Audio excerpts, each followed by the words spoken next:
Have a look at Washington, D.C. Can you spot the food buildings? How about the culture buildings?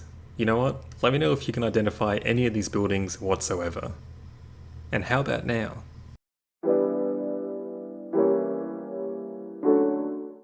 I'd like to thank a fellow Civ YouTuber you might not have heard about, called Potato McWhiskey, for doing part 1 of this series with me. This collaboration is just my way of giving back to the Civ community.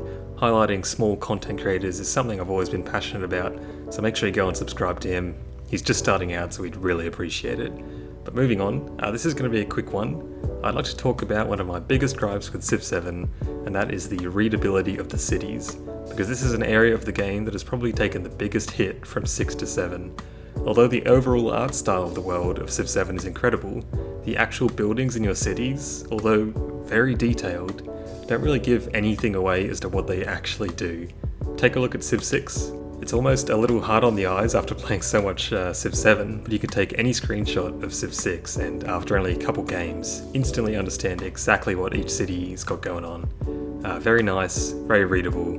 Now back to Civ 7. Apart from your Civ's unique quarters, which generally look fantastic, the mine one here really is stunning. Every other building, grey. The buildings are grey, the walls are grey. My hair after playing launch Civ 7 for over 100 hours, grey. But the solution, in my opinion, is staring us right in the face. It's actually so close to being good and it's right there, already in the game. Can you see it? These little painted surfaces dotted throughout all of your districts. These are unique to the leader you're playing, so in my case, Harriet Tubman gets this fantastic light blue colour along the rooftops and sails of my buildings. Personally, I think this looks great and adds a nice bit of flourish and colour that the game desperately needs, but with a small tweak, I think this could massively improve the readability situation. I still can't tell what the building is exactly, but I don't think that's really as important as just knowing what type of building it is. Now keep in mind, this is what we in the business call a low fidelity prototype. I manually coloured these all in MS Paint, alright? So I don't want to hear any comments about that. But even with literally zero texture or gradient, I think this actually looks pretty decent, especially when you compare it to the before shot. It's night and day when it comes to being able to tell what buildings you've got and where, without compromising on the existing art style of the game, in my opinion.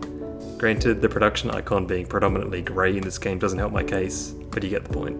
But that's just my quick thoughts on what I think could be an easy win for the game. So, do you agree? Disagree? Does this ruin Civ 7's clean, minimalist style for you? Let me know your thoughts down below, and with that, I'll leave you with another experiment.